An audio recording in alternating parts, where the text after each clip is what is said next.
Hello friend, कैसे हैं। तो चलिए, मेरे चैनल तारा ब्यूटिशियन में आपका बहुत बहुत स्वागत है। तो आज यहाँ मैं एक राधा का मेकअप लुक लेकर आई हूँ। तो राधा का आपको ये मेकअप लुक कैसा लगा, प्लीज़ कमेंट करके मुझे बताइएगा ज़रूर। अगर मेरे चैनल पर आप नए हैं तो प्लीज़ मेरे चैनल को आप सब्सक्राइब कर लीजिए। अगर वीडियो पसंद आए तो प्लीज़ लाइक ज़रूर कर देना। तो वीडियो स्टार्ट करने से पहले यहाँ पर आप पहले तस्वीरें देख लीजिए कि आपको मेकअप लुक कैसा लगा। तो सबसे पहले यहाँ वीडियो स्टार्ट करने से पहले हम यहाँ पर अपना लहंगा और ब्लाउज़ पहन लेते हैं। तो लहंगा मेरा इस टाइप का है, तो इस कलर का लहंगा है। तो सबसे पहले मेकअप में क्या यूज़ करते हैं हम, गुलाब जल। तो गुलाब जल को अच्छे से आप फेस पर लगा लीजिए, टोनर भी लगा सकते हैं। तो गुलाब जल थोड़ा सा सॉफ्ट पड़ता है। उसके बाद यहाँ पर मैंने अपनी क्रीम लगाई, एलोवेरा की क्रीम है ये।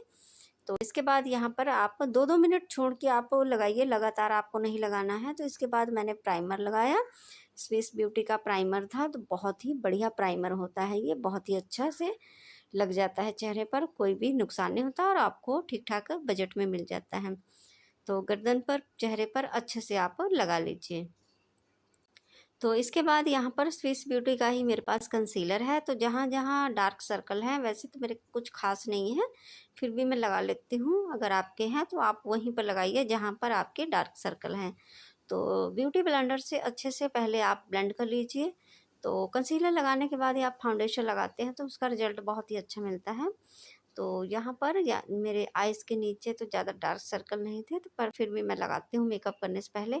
तो वही कंसीलर मैंने अपनी आइज़ पर भी लगा लिया है। तो ये स्किन से थोड़ा मैच करता रहता है, तो मुझे ज़्यादा बेटर लगता है। आप वाइट ज़्यादा लगा लेते हैं तो आँखों का कलर अलग सा ही नज़र आता है। तो यहाँ पर देखिए, बिल्कुल भी डिफरेंट नहीं लग रहा है, बिल्कुल एकदम मैच कर गया है मेरी आँखों में और स्किन के साथ मैच कर गया है। इसके बाद मैंने फाउंडेशन लिया, फिटमी का फाउंडेशन है। ये भी बहुत अच्छा फाउंडेशन होता है और हमको ठीक बजट में मिल जाता है, हर कोई ले सकता है इसको। तो ऐसे डॉट डॉट बनाकर अपने पूरे चेहरे पर आप लगा लीजिए, गर्दन पर। तो इसको जल्दी से आप ब्लेंड करने की कोशिश कीजिए। अगर आप डॉट डॉट करके लगाते हैं, ज़्यादा देर तक इसको रहने देते हैं, तो वो डॉट के निशान बनने लग जाते हैं।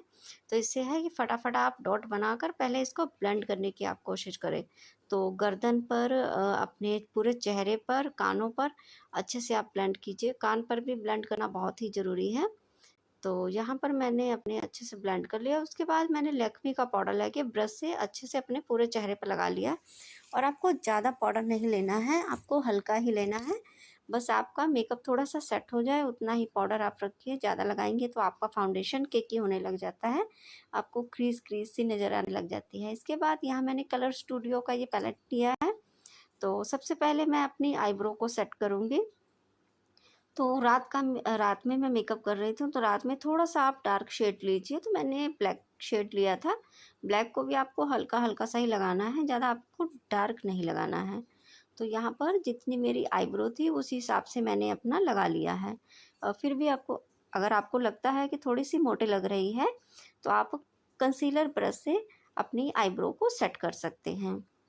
तो यहाँ देखिए, मैं अपनी कंसीलर से थोड़ा सा इसको फिनिशिंग दे रही थी। तो और भी खिल के आपकी जो आईब्रोज़ हैं और भी अच्छे से दिखाई देती हैं। पहले आप कंसीलर लगा लीजिए, साइड साइड में शेप अच्छे से दे दीजिए। उसके बाद अपने ब्यूटी ब्लेंडर से इसको यहाँ से थोड़ा सा कंसीलर को कम कर लीजिए। उसके बाद आप पाउडर लगाइए अपनी आइज़ पर। तो देखिए मेरी अब आईब्रो कितनी अच्छी लग रही है। उसके बाद यहाँ पर सबसे पहले मैंने पीच कलर लिया है। तो पीच कलर आप थोड़ा सा लेते हैं, तो इसके बाद आप डार्क शेड लगाते हैं तो बहुत ही अच्छा सा कलर आता है। तो यहाँ पर सबसे पहले अपनी क्रीज लाइन पर मैंने पीच कलर लिया हुआ है और इसके बाद ही थोड़ा सा मैंने ब्राउन शेड लिया था कि थोड़ा सा कलर थोड़ा डार्क आ जाए। तो यहाँ पर दोनों आँखों पर आप बराबर से करिए। एक एक आइज़ पे नहीं करना है आपको, दोनों आँख बराबर से आपको करना है। आपको कलर देते रहना है, किसी में कोई ज़्यादा तो नहीं है। यहाँ पर मैं थोड़ा सा इसको अपनी आई बॉल पर थोड़ा सा कंसीलर लगा रही थी। तो कलर मैं अगर लगाऊंगी कोई भी आई शेडो का, तो थोड़ा सा वह और अच्छे से दिखना चाहिए। इसके बाद मैंने ब्यूटी ब्लेंडर से ब्लेंड कर दिया। यहाँ पर ब्लेंड करने के बाद आप थोड़ा सा उंगली से ही आप पाउडर लगा दीजिए अपनी आई बॉल पर। तो इसके बाद यहाँ पर मैंने मजेंटा ही शेड लिया था, थोड़ा ये शिमरी शेड था। तो अपनी उंगली से ही ऐसे मैं अपनी पूरी आइज़ पर ऐसे तो ऐसे अपनी फिंगर से आप लगा सकते हैं, बहुत ही अच्छे से लग जाता है फिंगर से। मुझे तो ब्रश से ज़्यादा फिंगर से लगाना बहुत ही पसंद है और कलर बहुत ही अच्छा आ जाता है। तो दोनों आइज़ पर अच्छे से आप ऐसे फिंगर से लगा दीजिए। तो इसके बाद मैंने अपना थोड़ा सा शिमरी शेड लिया था, जो कि थोड़ा शिमर शेड में था, तो वो भी थोड़ा सा हल्का मजेंटा शेड में था, एक बिल्कुल हल्का था। तो ब्रश से मैंने सिर्फ फैला दिया था थोड़ा से, और अच्छे से बढ़िया से दिखाई दी मेरी आँखें। तो यहाँ पर दोनों आँखों पर मैंने ब्रश कर लिया था, बिल्कुल भी ब्लैक व्लैक शेड मैंने कुछ नहीं लगाया, ऐसे सिंपल ही आइज़ को रखा था, पूरे में मैंने लगा लिया था। तो इसके बाद मैंने यहाँ पर ग्लिटर लिया हुआ है, तो थोड़ा मैंने यहाँ पर जो ये मेरे लहंगे में थोड़ा वाइट शेड था, तो वाइट नग थे, तो मैंने थोड़ा सा ही सिल्वर ही शेड लिया था ताकि मेरे लहंगे से थोड़ा सा मैच करे। उसके बाद मैंने अपना आईलाइनर लगा लिया था, लैक्मे का था, तो मैं शायद दिखा नहीं पाई आपको।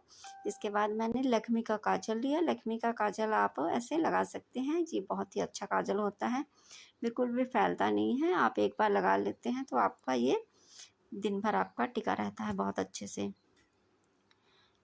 तो यहाँ पर मैंने अपनी जो लिपस्टिक ली है, ये भी मैंने पिंक ही शेड ली है। तो ये लिपस्टिक थोड़ा से ये लोकल ही थी, तो इसका ब्रांड नहीं था, पर मुझे कलर मिल नहीं रहा था तो मैंने यही ले ली थी। तो मुझे पिंक पिंक रखना था, तो मैं थोड़ा सा अपने ब्लशर को भी पिंक ही रखा है, बहुत ही लाइट पिंक रखा हुआ है। तो पिंक शेड में थोड़ा सा आप सॉफ्ट ही रखते हैं तो बहुत ही अच्छा लगता है कलर, डार्क शेड नहीं बिल्कुल भी पसंद आता है। तो यहाँ पर मैंने पिंक शेड ही दोनों गालों पर अच्छे से लगा लिया है ब्लशर का। इसके बाद मैंने यहाँ पर सिल्वर शेड लिया है हाइलाइटर, यहाँ नोज़ पर लगाएंगे, अपनी फोरहेड पर साइड साइड में लगाएंगे, थोड़ा सा यहाँ पर लगाएंगे। तो अपनी आइज़ के थोड़ा सा जो हड्डी होती है उस पर आप लगाइए, ऐसे होठों पर आप लगा लीजिए, शाइनिंग करता है, बहुत ही अच्छा लगता है। तो यहाँ चिन पर लगाइए, तो ये भी लगाना बहुत ही ज़रूरी है। तो इसके बाद मैं अपनी ऐसे राधा वाली जो बिंदियाँ होती है उसको पहले मैंने बीच में पिंक कलर की मजेंटा शेड की एक बिंदी थी उसको ली है, बड़ी बिंदी थी। उसके साइड साइड में मैंने वाइट ही कलर का लगा रखा था, तो मुझे रेड शेड मेरे पास था तो मैंने रेड नहीं लगाया, क्योंकि मैंने पिंक रखा था तो मेरे को पिंक ही चाहिए था, पर पिंक नहीं था। तो मैंने यहाँ पर सिर्फ वाइट से ही ऐसे अपनी आईब्रो के ऊपर वाइट वाइट ही लगा लिया था, तो मेरे को बहुत ही पसंद आया था, सॉफ्ट सॉफ्ट लग रहा था मुझे। तो ऐसे देखिए आपको कैसा लगा है, प्लीज़ आप ज़रूर बताइएगा। तो ऐसे मैंने अपनी बिंदी के आर पार भी 2-3 ऐसे डॉट लगा लिए थे, यहाँ पर एक रखा तो 4 ही डॉट मैंने रखे थे। मैं ज़्यादा पास पास में रखती तो वो मुझे अच्छे न लगते। तो आपको कैसा लगता है ये प्लीज़ बताइए कमेंट करके। इसके बाद मैंने सिंपल सा हेयर स्टाइल लिया, तो मैं साइड में ही खोलती हूँ, तो यहाँ मैंने ऐसे ऐसे फोल्ड करके वहाँ पर 2 चिमटी ऐसे लगा ली थी। यहाँ पर भी आप ऐसे फोल्ड कीजिए, तो थोड़ा सा आप साइड पफ बनाइए। ऐसे पफ बनाने के बाद यहाँ पर अपनी ऐसे इसको लगा लीजिए। तो इसके बाद मैंने सिंपल सा ऐसे जूड़ा ही बना लिया था, मैं बना नहीं पाई थी वो। तो वैसे सिंपल सा ही जूड़ा बनाकर मैंने क्लीचर लगा लिया। तो मैंने सोचा था कि मैं बाद में बनाऊंगी, पर फिर इतना टाइम नहीं था, मैंने इसको ऐसे ही रखा। तो मैंने अपना ये सेट पहन लिया है। आपको ये कैसा लगा? थोड़ा सा मैच कम कर रहा था, फिर बहुत मेरे को अच्छा लग रहा था ये इस पर। तो मैंने यही अपना पहन लिया था। तो मेरे ये बालियाँ हैं, छोटी छोटी थी ये झुमकियाँ, ज़्यादा बड़ी नहीं थी पर बहुत ही अच्छी लग रही थी, तो मैंने इसको पहन लिया है। तो ये सहारादार थी, तो ऊपर मैंने यहाँ पर ऐसे इसको फंसा दिया, तो ये टिकी रही थी। तो आपको मेरी ज्वेलरी कैसी लगी है प्लीज़ बताना। बहुत ही पुरानी ज्वेलरी थी, मेरी शादी की ज्वेलरी है ये, तो मैंने संभाल के रखा था अभी तक। तो आपको कैसा लग रहा है आप प्लीज़ बताना ज़रूर कमेंट करके, मेरी ज्वेलरी कैसी है। तो यहाँ पर सेट नहीं आ रहा था, तो मैं इसको बार बार पिन लगा रही थी। तो यहाँ पर मेरी बेटी का रखा हुआ था ज्वेलरी, तो मेरे पास ये टीका नहीं था इसके मैच करता हुआ, तो मैंने सिर्फ उसका टिक्का ही लगा लिया। इसके बाद मैं अपनी नथ को पहनूंगी, जो कि ये फंसाने वाली होती है, ये अंदर डालने वाली नहीं है। नाक के। तो यहाँ पर मेरी नथ ये मैंने पहन ली थी बाद में। तो आपको वीडियो कैसी लगी ये आप प्लीज़ बताना, कमेंट कीजिएगा। अगर अच्छी लगे तो लाइक कर देना। Thank you.